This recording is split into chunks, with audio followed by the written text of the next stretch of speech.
Since the year 1976, when capital punishment was reinstated in the United States, the state of Virginia executed a total of 113 inmates, ranking second nationwide just behind Texas. But what made Virginia stand out wasn't the numbers. It was the chilling silence before the injection, the final stare under the cold fluorescent lights, and the last word sometimes just a quiet, "no other," times a statement so disturbing it echoed long after the chamber went silent. In this video, you'll witness the final moments of Virginia's most notorious death row. Inmates, individuals whose crimes shook entire communities and defied all sense of logic.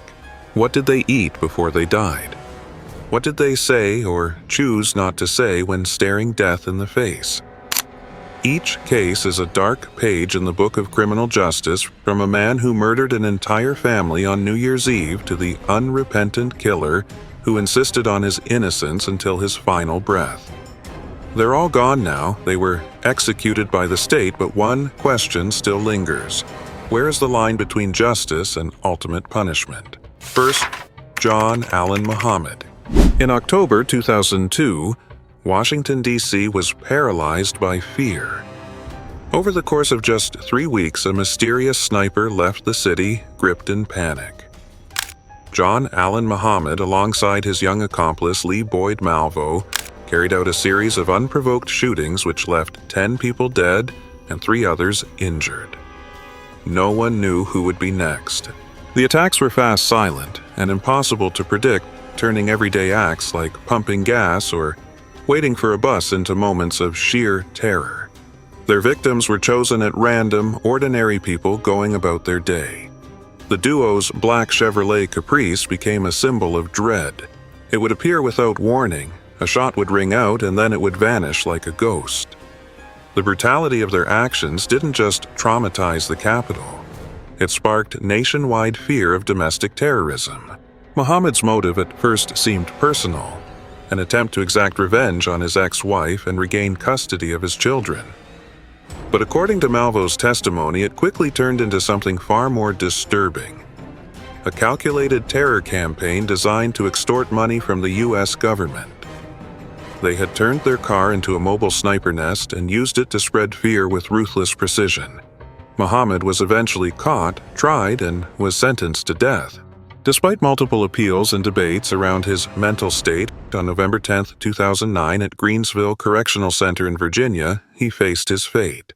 The method, lethal injection, commonly used in the U.S. yet still heavily debated for its ethics. He made a final request for a modest last meal, fried chicken with red sauce and a piece of cake. A simple choice, quiet, almost mundane, but disturbingly disconnected from the pain he caused. No remorse, no acknowledgement of the lives he shattered. When asked for his final words, Muhammad said nothing. Silence was his last act. No apology, no explanation. Just the weight of his crimes hanging in the air. Justice was served, but it couldn't bring back the lives lost or ease the grief left behind. 2 Timothy Wilson Spencer. Between 1984 and 1987, a wave of fear swept through Richmond and Arlington, Virginia. Women were being found dead in their homes alone, vulnerable, and with no signs of forced entry. It was clear a serial killer was on the loose. His name, Timothy Wilson Spencer.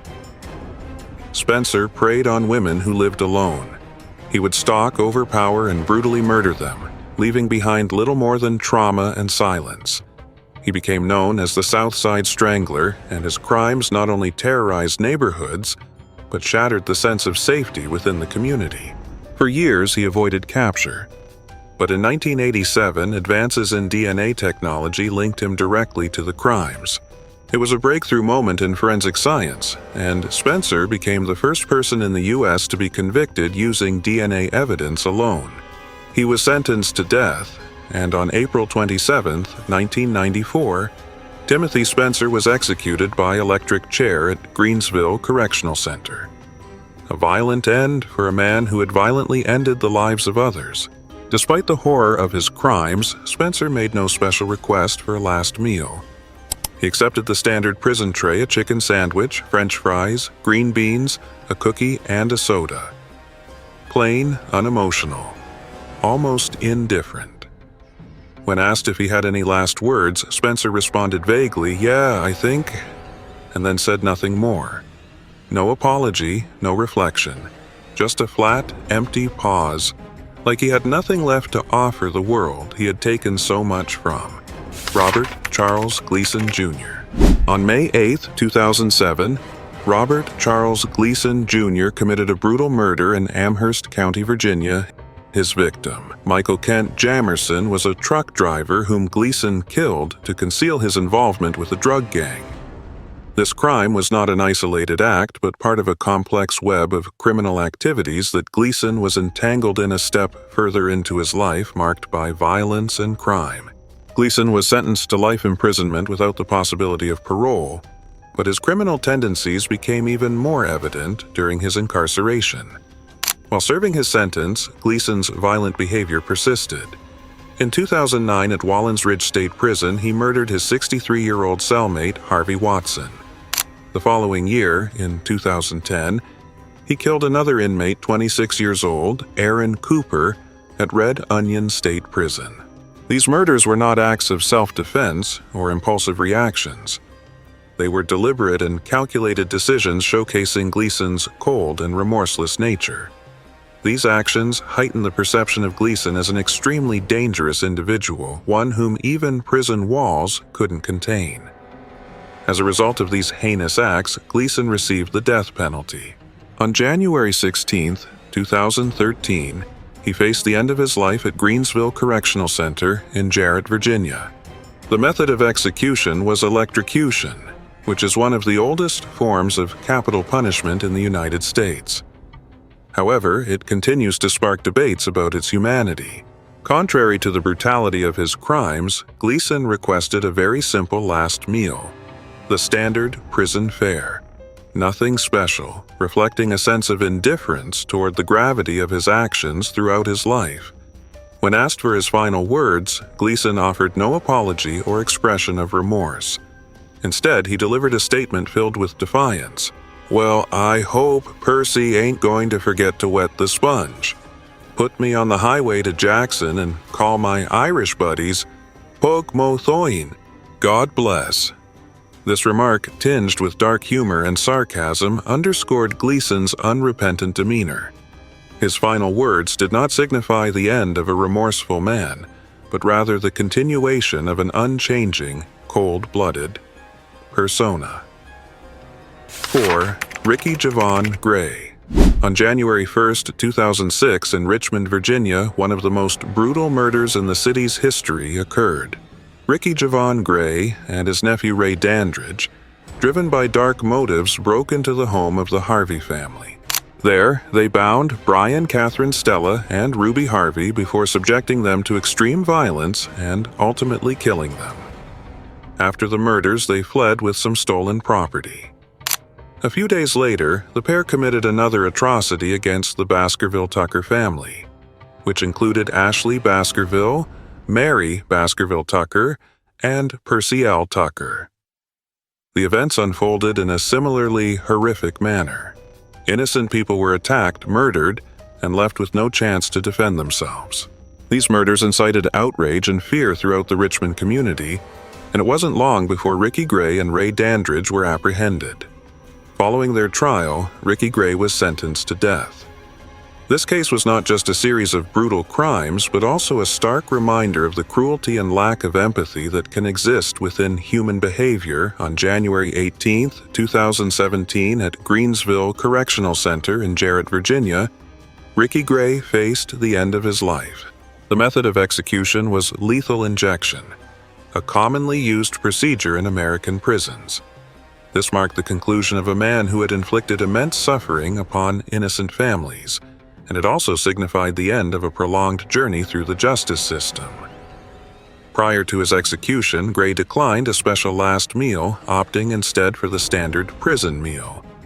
When asked for his final words, Gray responded tersely and without emotion, "No. No apology. No remorse. Just silence." This final statement reflected the true nature of a man who showed no reflection on the horrific actions he had committed. 5. Earl Conrad Bramblett. In August 1994, the quiet town of Vinton, Virginia was shaken by a horrific crime. Earl Conrad Bramblett, a 52-year-old man and longtime friend of the Hodges family, was convicted of murdering all 4 members of the household. Blaine Hodges, 41-year-old, his wife Teresa, 37-year-old, and their 2 daughters, Winter, 11-year-old, and Anna, 3-year-old. The tragedy unfolded in the early hours of August 29th, when a passerby noticed smoke billowing from the Hodges residence.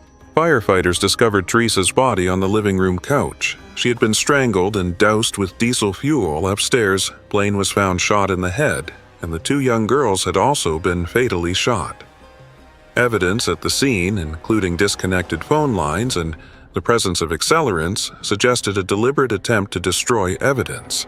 Investigators quickly turned their attention to Bramblett. He had a close relationship with the family and had been seen with them shortly before the murders. Further scrutiny revealed disturbing details. Bramblett had recorded audio tapes expressing an inappropriate obsession with Winter and a belief that the family was conspiring against him. Physical evidence, including a pubic hair, matching Bramblett's DNA found in the girl's bedroom and accelerant-stained jeans at his workplace, further implicated him. Bramblett was arrested in South Carolina in 1996 and extradited to Virginia. In 1997, he was convicted on multiple counts, including capital murder and arson, and sentenced to death. On April 9, 2003, Bramblett was executed by electrocution at Greensville Correctional Center. He chose the electric chair over lethal injection, reportedly as a form of protest. In his final statement, Bramblett maintained his innocence, stating, "I didn't murder the Hodges family. I've never murdered anybody. I'm going to my death with a clear conscience." 6. Alfredo Rolando Prieto. In the late 1980s and early 1990s, Alfredo Rolando Prieto went on a terrifying killing spree across California and Virginia, leaving entire communities paralyzed with fear. A serial killer. Prieto committed brutal and heartless crimes, including murder, rape, kidnapping, and robbery. These weren't just isolated events, they formed a deadly chain of violence that left innocent people in unimaginable pain and fear. Prieto showed no mercy to his victims. His murders came out of nowhere with no warning signs, leaving people living in constant panic. His attacks were senseless, driven by a deep need for power and control without any real motive. Whether it was women, children, or men, anyone could be his next victim, and none of them had any chance to fight back. When he was finally caught, Prieto was sentenced to death for his unforgivable crimes. On October 1, 2015, at San Quentin State Prison in California, he faced his final punishment. The method of execution was lethal injection, a method that's been used in many death penalty cases in the United States, though it often sparks debates about its humanity. Despite the horrific crimes he had committed, Prieto showed no emotion when asked about his final meal. Instead of asking for something special, he settled for the standard prison meal. This cold, indifferent choice reflected his lack of remorse as death approached. When asked if he had any final words, Prieto gave a short, emotionless response. "I would like to say thanks to all my lawyers, all my supporters, and all my family members. Get this over with." There was no apology, no reflection on the devastation he had caused. His words were nothing more than a request to end it all, an indifferent closure from a man who never felt any guilt for his actions, marking the cold end of a life that destroyed so many innocent. 7. Paul Warner Powell. On January 29, 1999, Manassas, Virginia, witnessed a shocking murder. Paul Warner Powell, a white supremacist, killed 16-year-old Stacy Reed and seriously injured her 14-year-old sister Christy Reed. Powell committed this act not only out of personal hatred, but also driven by his extreme racist views, particularly his vehement opposition to interracial relationships. This crime did not just take the life of an innocent teenager, but also left deep scars in the hearts of the victim's family and the community. Powell's motive stemmed from racial hatred and a blind belief in white supremacy. He believed his actions were a way to defend the values he cherished. However, Powell's crime only demonstrated the falsehood and brutality of these views driven solely by blind hatred. After his arrest, Powell was sentenced to death and faced his final judgment on March 18, 2010. The execution method was the electric chair. In the execution chamber, Powell did not request a last meal, which may reflect his indifference and lack of concern about the impending death. When asked for his last words, Powell remained silent and just stared at the ceiling. However, the day before his execution, he called the victims' families and admitted that his crime was a senseless and pointless thing, and apologized for his actions. His apology, though belated, could not undo the suffering he caused. Powell's silence, along with his final words, marked the end of a life dominated by misguided ideologies, leaving behind a cautionary tale about the dangerous consequences of racism and hatred. 8. William Charles Morva. In 2006, at the Montgomery County Jail, Virginia, William Charles Morva committed a brutal act of crime resulting in the deaths of 2 individuals.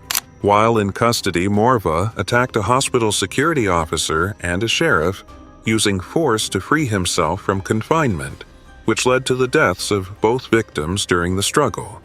Before his detention, Morva had been arrested for another crime involving weapons and robbery. This case had already led to his imprisonment, but during his time behind bars, Morva escalated the violence by causing the deaths of 2 more people, making his sentence even more severe. Morva's motive is believed to have stemmed from his desire to escape from confinement and the hardships he faced during his imprisonment. He refused to accept his fate and committed this crime in the hopes of regaining freedom, despite causing the deaths of individuals who had no relation to his actions. However, Morva's actions only highlighted his lack of humanity and indifference toward the lives of others. After being rearrested and sentenced to death, Morva faced his final judgment on July 6, 2017. The execution method was lethal injection, a widely used method in many U.S. states. In his final moments, Morva declined to request a last meal, an act that may reflect his apathy and lack of concern for his own survival. When asked for his final words, Morva simply responded with no. After that, he may have said something, but it was not clearly recorded. Morva's silence in his final moments showed a mindset devoid of remorse or reflection on his actions. 9. Edward Nathaniel Bell. On the 30th of October, 1999, while being pursued by the police, Edward Nathaniel Bell committed a shocking act of violence. As the police attempted to arrest him, Bell turned around and fired a shot from a .38 caliber gun at Sergeant Richard L. Timbrook, hitting him in the forehead and killing him instantly. Before causing the death of Sergeant Timbrook, Bell had a long history of criminal behavior. He had been convicted multiple times for offenses including theft and violence. However, his act of murder in 1999 brought him closer to facing the death penalty. Despite continually denying his crime and claiming to be innocent, the evidence and circumstances of the case confirmed Bell's involvement in the murder of Sergeant Timbrook. Bell was not only a criminal, but also symbolized the dangerous individuals who show no remorse and are willing to fight against law enforcement. After being arrested and sentenced to death, Bell went through years of appeals, but these efforts were unsuccessful. On February 19, 2009, Bell faced his fate at the Huntsville Correctional Facility in Texas. The method of execution was lethal injection. Unlike many other death row inmates, Bell did not request a final meal.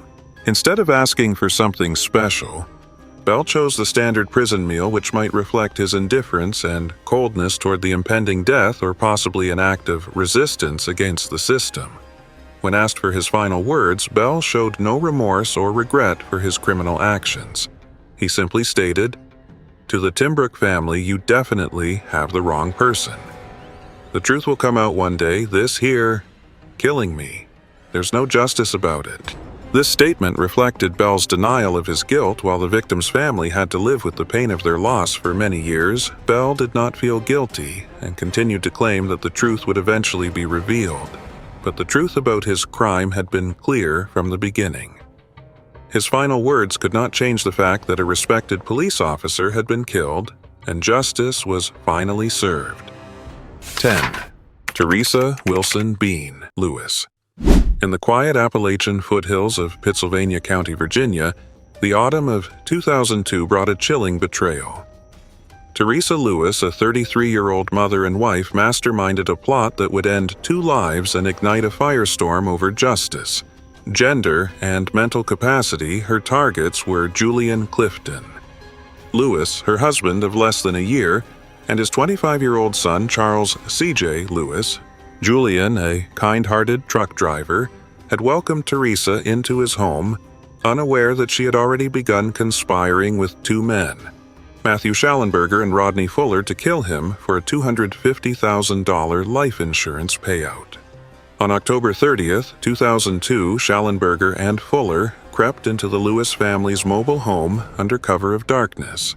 Julian was shot twice in the chest while he slept. CJ, who rushed to his father's aid, was ambushed and fatally shot in the head. Teresa, who had provided the murder weapons and lured the victims into the trap, later claimed she hid in the bathroom during the killings. But phone records and testimony revealed her cold calculus. She promised her accomplices sex and money, even flirting with Schallenberger days before the murders. The case took a stark turn during the 2003 trial. Schallenberger and Fuller, despite being the triggermen, accepted plea deals for life sentences. Teresa, labeled the mastermind, faced a harsher fate. A jury deemed her the head of this serpent and sentenced her to death. A decision that shocked many given her documented IQ of 72 and history of dependency on manipulative men. Critics argued the punishment was disproportionate. Mental health advocates highlighted Teresa's lifelong struggles. She dropped out of school in 6th grade, endured abuse, and was diagnosed with a dependent personality disorder. Even the trial judge later expressed regret, admitting he might have opted for life imprisonment had he known the full extent of her cognitive limitations. On September 23, 2010, Teresa Lewis became the first woman executed in Virginia in 98 years. At Greensville Correctional Center, she was administered a lethal injection. Her final meal, fried chicken peas and German chocolate cake, contrasted with the somber gravity of her last words. "I want Kathy to know I love her and I'm sorry.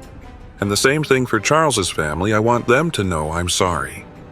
In a handwritten plea for clemency, she wrote, "I am not the same person I was. I've found God and I pray for the Lewis family every day." Yet for many, her remorse rang hollow against the brutality of her crimes. Teresa's execution reignited debates about gender bias in capital punishment.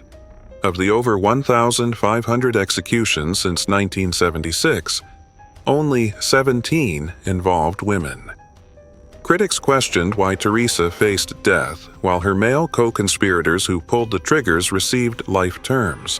Mental health advocates cited her case as proof of systemic failures in evaluating intellectual disability, particularly after the U.S. Supreme Court banned executing the intellectually disabled in Atkins, 5th Virginia, 2002. These names have once haunted Virginia, the perpetrators who walked into the execution chamber with bloody pasts, simple final meals, and last words that were not always filled with regret. Virginia abolished the death penalty in 2021, closing the final chapter of an era of harsh punishment, once dubbed the death machine of the East. But these stories remain like ghosts in the memories, reminding us that justice is not always simply death, and death, sometimes, is not necessarily the end. Thank you for watching until the end of the video. Please leave a comment below. What do you think about the death penalty? Has justice been served, or is there still something left unsaid? And don't forget to follow the channel, because stories like this are not over yet.